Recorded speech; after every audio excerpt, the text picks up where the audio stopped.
The first job used to teach you how to work. Now, the first job wants proof you already know. That is the strange little trap facing millions of young workers in 2026.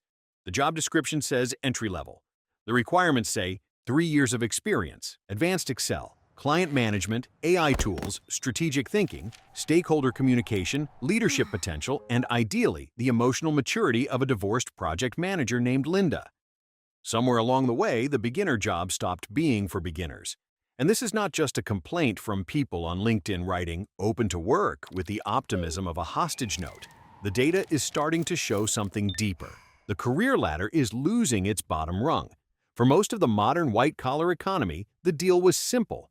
School gave you the theory. Your first job gave you the reality. You learned how meetings work, how emails actually sound, how to ask a question without apologizing for existing, and how office politics can turn a shared spreadsheet into a medieval battlefield. The first job was not just employment, it was an apprenticeship. But in 2026, that apprenticeship is being compressed, automated, outsourced, or quietly removed.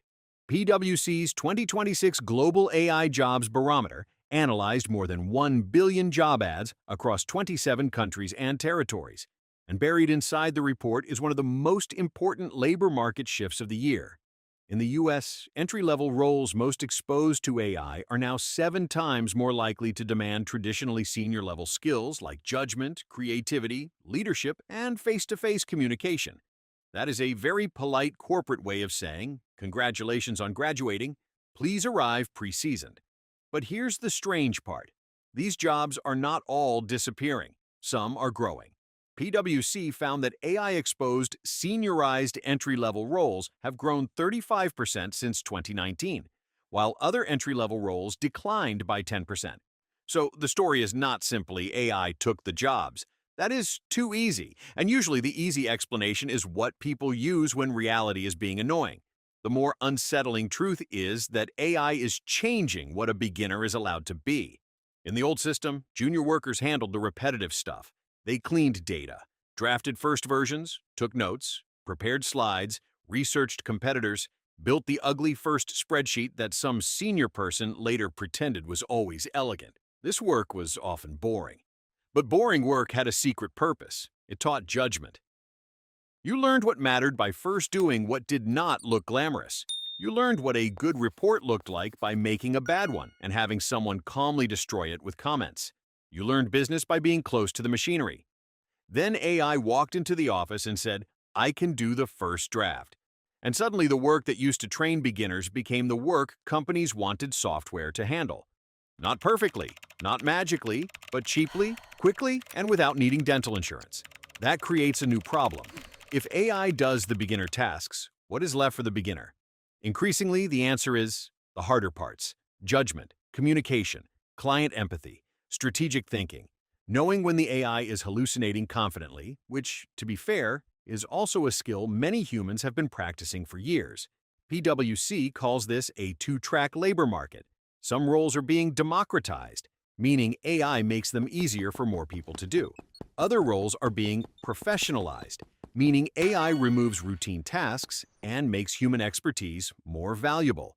The professionalized roles are growing twice as fast and seeing 42% faster wage growth. That sounds positive. And for some workers, it is. PwC also found companies most exposed to AI are growing headcount faster than less exposed companies, 52% versus 36%, and growing wages faster too, 24% versus 17%. Jobs requiring AI skills are growing 69%, compared with 9% for the overall jobs market. The average AI skill wage premium is now 62%. So AI is not just a wrecking ball. It is also a promotion machine. The catch is that promotion machines are not very helpful when you are still outside the building. For young workers, the anxiety is not only, will AI replace me? It is something more personal. How do I get experience when experience is now required to get experience? That sentence should be printed on every university brochure in tiny legal font. The New York Fed reported that in the first quarter of 2026, recent U.S. college graduates had about 5.7% unemployment, while underemployment was 41.5%. Underemployment means working in a job that typically does not require a college degree. In human terms, it means doing everything you were told to do, then discovering the economy has put you on a waiting list. And AI is only part of the story. Another force is remote work. A 2026 New York Fed analysis argued remote work may explain 64% of the recent increase in unemployment among young college graduates. The logic is simple. Remote work can be great for people who already know what they're doing. It is much harder for people who need to learn by overhearing, watching, copying, asking quick questions, and being rescued before a small mistake becomes a calendar invite with 6 managers. In an office, training often happens invisibly. You absorb how people talk to clients. You hear how problems are framed. You learn what circle back means, which is mostly, "This will haunt us later." Remote work can remove that accidental classroom. And when mentorship becomes harder, companies may start hiring people who need less mentoring. That is the psychological heart of this story. Companies still say they want young talent, but their systems increasingly reward candidates who behave like they are not young. This is why entry-level job descriptions have started to feel emotionally illegal. They say junior analyst, then ask for advanced stakeholder management. They say assistant, then ask for ownership of cross-functional strategy. They say recent graduate, then ask for a portfolio, certifications, internships, leadership experience, AI fluency, and the confidence of someone who has already survived 2 reorganizations and 1 office birthday cake incident. It is not that young people became lazy. It is that the definition of ready moved, and everyone can feel it. Handshake reported that more than 80% of the class of 2026 has used generative AI. These students are not ignoring the shift. Many are adapting fast, but 61% still said they felt pessimistic about their careers, and nearly half of that group blamed AI at least partly. That gap matters. Students are being told AI is a tool, but many are experiencing it as a gatekeeper. Hiring managers see productivity. Graduates see a locked door with a chatbot standing in front of it. And the hiring process itself has become part of the anxiety. Applicants use AI to generate resumes. Employers use AI to filter resumes. Then applicants use AI to beat the filter. Then employers tighten the filter. At some point, the humans are basically standing outside while 2 machines exchange keywords like suspicious diplomats. This is why the job search feels so weird now. It is not only competitive, it is abstract. You do not know if a person rejected you. You do not know if a machine rejected you. You do not know if the job existed or if it was a talent pipeline, which is corporate language for, "We are collecting resumes like rare insects." Meanwhile, the official data is mixed enough to confuse everyone. NACE's 2026 spring update projected employers would hire 5.6% more new college graduates than the previous class. That sounds encouraging. But NACE also said growth was uneven. Employers rated the graduate job market as only fair. Nearly 70% used skills-based hiring, and 10.5% of entry-level job posts now required AI skills.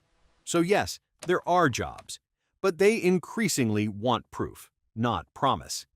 LinkedIn's 2026 Grads Guide found entry-level hiring down 6% year over year, while mid-level hiring was down 10%. It also found 44% of Gen Z said not having the right network was their biggest barrier to landing an entry-level role. That last number is quietly brutal. Because the old promise of education was that credentials could help you cross distance. You did not need to be born into the right room, you could study your way toward the door.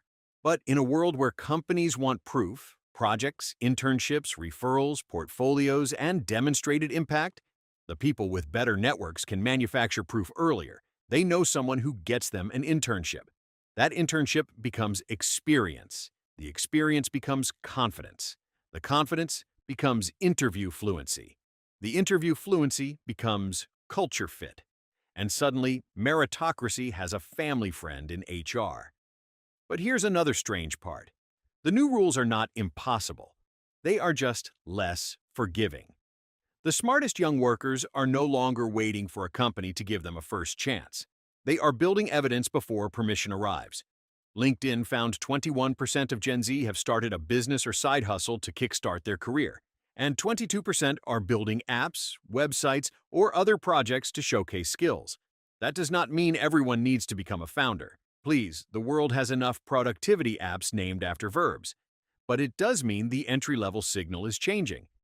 A degree says, I learned something. A portfolio says, I made something. An internship says, someone trusted me. A project says, I can turn ambiguity into output. And AI fluency says, I know how to work with the machine without letting the machine do my thinking. That may become the real career skill of the 2020s, not using AI, but supervising it. The worker of the future is not just a doer. They are an editor, verifier, tastemaker, systems thinker, and translator between humans and tools.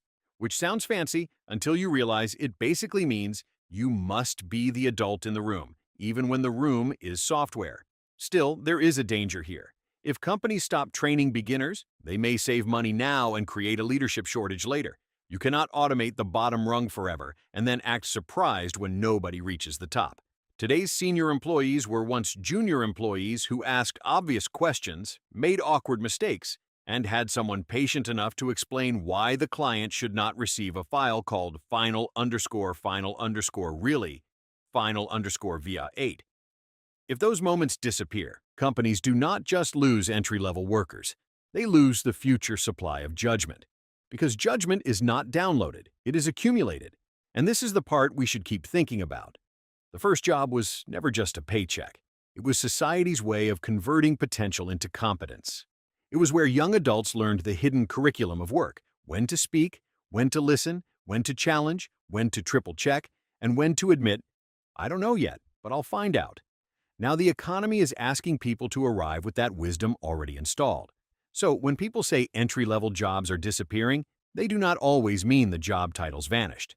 They mean the beginner has vanished from the imagination of the employer.